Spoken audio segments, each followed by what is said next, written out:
ओम नमो भगवते वासुदेवाय। अथ द्वितीय अध्याय भगवत कथा और भगवत भक्ति का महात्म्य। श्री व्यास जी कहते हैं, शौनकादि ब्रह्मवादी ऋषियों के ये प्रश्न सुनकर रोमहर्षण के पुत्र उग्रश्रवा को बड़ा ही आनंद हुआ। उन्होंने ऋषियों के इस मंगलमय प्रश्न का अभिनंदन करके कहना आरंभ किया। सूत जी ने कहा, जिस समय श्री सुखदेव जी का यज्ञोपवीत संस्कार भी नहीं हुआ था, सुतराम लौकिक वैदिक कर्मों के अनुष्ठान का अवसर भी नहीं आया था, उन्हें अकेले ही संन्यास लेने के उद्देश्य से जाते देखकर उनके पिता व्यास जी विरह से कातर होकर पुकारने लगे, बेटा बेटा। उस समय तन्मय होने के कारण श्री सुखदेव जी की ओर से वृक्षों ने उत्तर दिया, ऐसे सबके हृदय में विराजमान श्री सुखदेव मुनि को मैं नमस्कार करता हूँ। यह श्रीमद् भागवत अत्यंत गोपनीय रहस्यात्मक पुराण है। यह भगवत स्वरूप का अनुभव कराने वाला है और समस्त वेदों का सार है। संसार में फंसे हुए जो लोग इस घोर अज्ञानांधकार से पार जाना चाहते हैं, उनके लिए आध्यात्मिक तत्वों को प्रकाशित कराने वाला है। यह एक अद्वितीय दीपक है। वास्तव में उन्हीं पर करुणा करके बड़े बड़े मुनियों के आचार्य श्री सुखदेव जी ने इसका वर्णन किया है। मैं उनकी शरण ग्रहण करता हूँ। मनुष्यों में सर्वश्रेष्ठ भगवान के अवतार नर नारायण ऋषियों को, सरस्वती देवी को और श्री व्यास देव जी को नमस्कार करके तब संसार और अंतःकरण के समस्त विकारों पर विजय प्राप्त कराने वाला इस श्रीमद् भागवत पुराण का पाठ करना चाहिए। ऋषियों,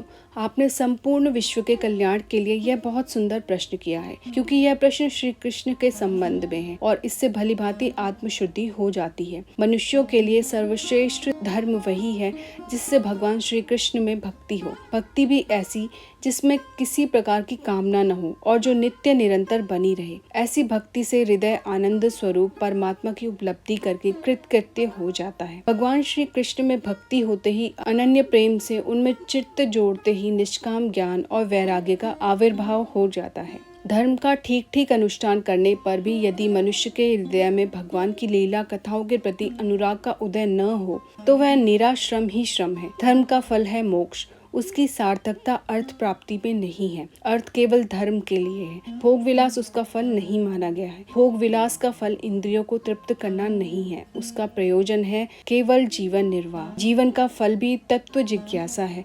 बहुत कर्म करके स्वर्ग आदि प्राप्त करना उसका फल नहीं है। तत्ववेत्ता लोग ज्ञाता और ज्ञेय के भेद से रहित अखंड अद्वितीय सच्चिदानंद स्वरूप ज्ञान को ही तत्व कहते हैं। उसी को कोई ब्रह्मा, कोई परमात्मा और कोई भगवान के नाम से पुकारते हैं। श्रद्धालु मुनिजन भागवत श्रवण से प्राप्त ज्ञान वैराग्य युक्त भक्ति से अपने हृदय में उस परमात्मा स्वरूप परमात्मा का अनुभव करते हैं। शौनकादि ऋषियों, यही कारण है कि अपने अपने वर्ण तथा आश्रम के अनुसार मनुष्य जो धर्म का अनुष्ठान करते हैं, उसकी पूर्ण सिद्धि इसी में है कि भगवान प्रसन्न हो। इसलिए एकाग्र मन से भक्त वत्सल भगवान का ही नित्य निरंतर श्रवण, कीर्तन, ध्यान और आराधना करनी चाहिए। कर्मों की काट बड़ी कड़ी है। विचारवान पुरुष भगवान के चिंतन की तलवार से उस गांठ को काट डालते हैं। तब भला ऐसा कौन मनुष्य होगा जो भगवान की लीला कथा में प्रेम न करे। शौनकादि ऋषियों, पवित्र तीर्थों का सेवन करने से महत सेवा, तदंतर श्रवण की इच्छा, फिर श्रद्धा, तत्पश्चात भगवत कथा में रुचि होती है।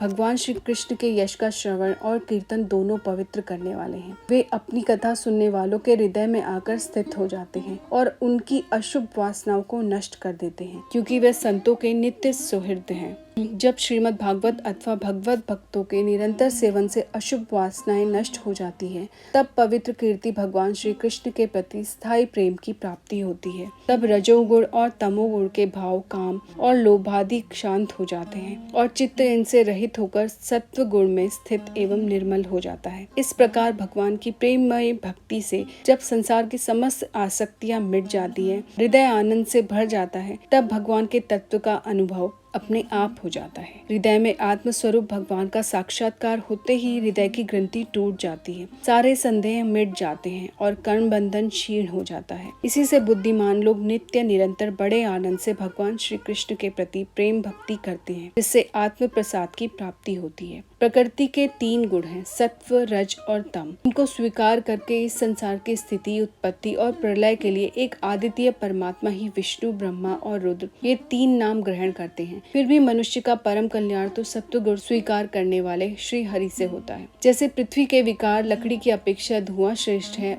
और उससे भी श्रेष्ठ है अग्नि, क्योंकि वेदोक्त यज्ञ यागादि के द्वारा अग्नि सदगति देने वाला है, वैसे ही तमोगुण से रजोगुण श्रेष्ठ है और रजोगुण से सत्वगुण श्रेष्ठ है, क्योंकि वह भगवान का दर्शन कराने वाला है। प्राचीन युग में महात्मा लोग अपने कल्याण के लिए विशुद्ध सत्व में भगवान विष्णु की ही आराधना किया करते थे। अब भी जो लोग उनका अनुसरण करते हैं वे उन्हीं के समान कल्याण भाजन होते हैं। जो लोग इस संसार सागर से पार जाना चाहते हैं वे यद्यपि किसी की निंदा तो नहीं करते, न किसी में दोष ही देखते हैं, फिर भी घोर रूप वाले तमोगुणी रजोगुणी भैरववादी भूतपतियों की उपासना न करके सत्वगुणी विष्णु भगवान और उनके अंश कला स्वरूपों का ही भजन करते हैं। परंतु जिसका स्वभाव रजोगुणी अथवा तमोगुणी है वे धन ऐश्वर्य और संतान की कामना से भूत पीतर और प्रजापतियों की उपासना करते हैं, क्योंकि इन लोगों का स्वभाव उनसे मिलता जुलता होता है। वेदों का तात्पर्य श्री कृष्ण में ही है, यज्ञों के उद्देश्य श्री कृष्ण ही हैं, योग श्री कृष्ण के लिए ही किए जाते हैं और समस्त कर्मों की परिसमाप्ति भी श्री कृष्ण में ही है। ज्ञान से ब्रह्म स्वरूप श्री कृष्ण की ही प्राप्ति होती है। तपस्या श्री कृष्ण की प्रसन्नता के लिए ही की जाती है। श्री कृष्ण के लिए ही धर्मों का अनुष्ठान होता है और सब गतियाँ